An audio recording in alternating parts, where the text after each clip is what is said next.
Hello. നമ്മൾ മൂന്നാമത്തെ ദിവസം ട്രയഡ് തുടങ്ങാൻ വേണ്ടി പോകണം. മാർക്കറ്റ് ഓപ്പണാക്കി വരാൻ ടൈം എടുക്കും. മാർക്കറ്റ് ഓപ്പണായി.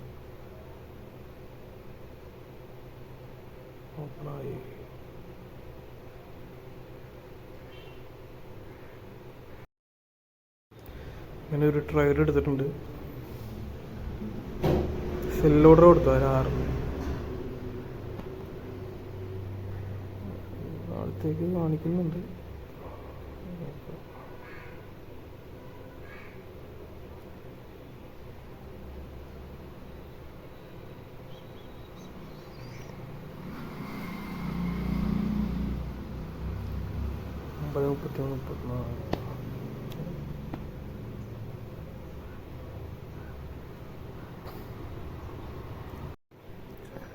ഓക്കെ, അത് ക്ലോസ് ചെയ്ത് ഒരു 90 പോയിന്റ് കിട്ടിയിട്ടുണ്ട്. 6 പോയിന്റ് ഏകദേശം ഇവിടം വരെ എത്തിയപ്പോൾ നിർത്തി. പക്ഷെ അത് പിന്നെയും താഴത്തേക്ക് പോന്ന് കുറച്ചേരം അവിടെ കിടന്ന് കളിച്ച് പിന്നെയും താഴത്തേക്ക് പോയി. നമ്മൾ 100 പോയിന്റാണ് നമ്മുടെ ഒരു ഇത്. ഒറ്റ ട്രേഡിൽ തന്നെ 90 പോയിന്റ് കിട്ടിയിട്ടുണ്ട്. 6 ക്വാണ്ടിറ്റിക്ക് 590 അല്ലേ, 550 കുഴപ്പമില്ല. ഇനി ഈ ഷെയർ താഴത്തേക്ക് വരാനാണ് ചാൻസ് കൂടുതൽ.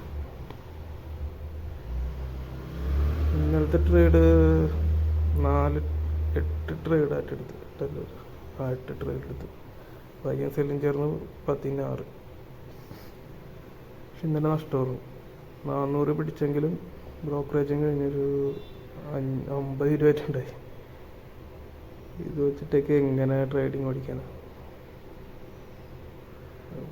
നഷ്ടത്തിൽ തന്നെ ഒരു കാര്യമാണ്. ഇന്നലെ രാവിലെ എടുത്തത് നഷ്ടത്തിലായിപ്പോയി. അതാ പറ്റിപ്പോയി. 50 രൂപ കയറി. ഇതിൻ്റെ ട്രേഡ് എടുക്കില്ല. എൻ്റെ ട്രേഡ് എടുത്താൽ നമുക്കിപ്പോൾ ഒറ്റ ട്രേഡില്ല. ഇനി അവരെത്രക്ക് ബ്രോക്കറേജ് പിടിക്കുമെന്നൊന്നും അറിയണം. ഇതിപ്പോൾ ഇത്ര എടുത്തില്ലേ, 6 ക്വാണ്ടിറ്റിയിൽ 550 ഏറ്റവും. അതിന് മുമ്പത്തെ ദിവസം കുഴപ്പമുണ്ടായില്ല. 600 എടുത്തിട്ട് 400 പ്രോഫിറ്റ് ഉണ്ടായി. 400 എന്ന് വെച്ചാൽ 390 രൂപ പ്രോഫിറ്റ് ഉണ്ടായി. ഇത് എത്ര ഉണ്ടാവുമെന്ന് നോക്കണം. ഇത് 500 400 തന്നെ ഉണ്ടാവുമെന്ന് തോന്നാം. സെൽ ഓർഡർ ആയതുകൊണ്ട്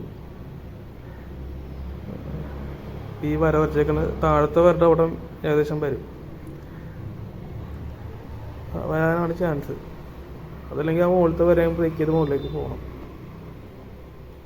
താഴത്തെ വരെ മെയിനായിട്ട് കാര്യം. ഇത്രയും താഴത്തേക്ക് മാർക്കറ്റ് എല്ലാം വന്നേക്കുന്നതുകൊണ്ട് മൊത്തം മാർക്കറ്റ് ഉണ്ടാവും.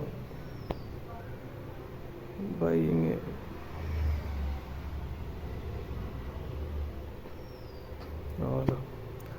10:27 ആയപ്പോഴേക്കും സാധനം താഴത്തെത്തി. നമ്മൾ ആദ്യത്തെ ട്രേഡ് നഷ്ടം പറഞ്ഞെങ്കിൽ നമ്മളിപ്പോൾ ഇതിലെല്ലാത്തിനും കയറി സ്ക്രാപ്പ് ട്രേഡ് ചെയ്താണ്. ആദ്യത്തിൻ്റെ അത്രയും പോയിന്റ് കിട്ടിയതുകൊണ്ട് നമ്മൾ അവിടെ വെച്ച് 12:48 12:48 ആയിട്ടും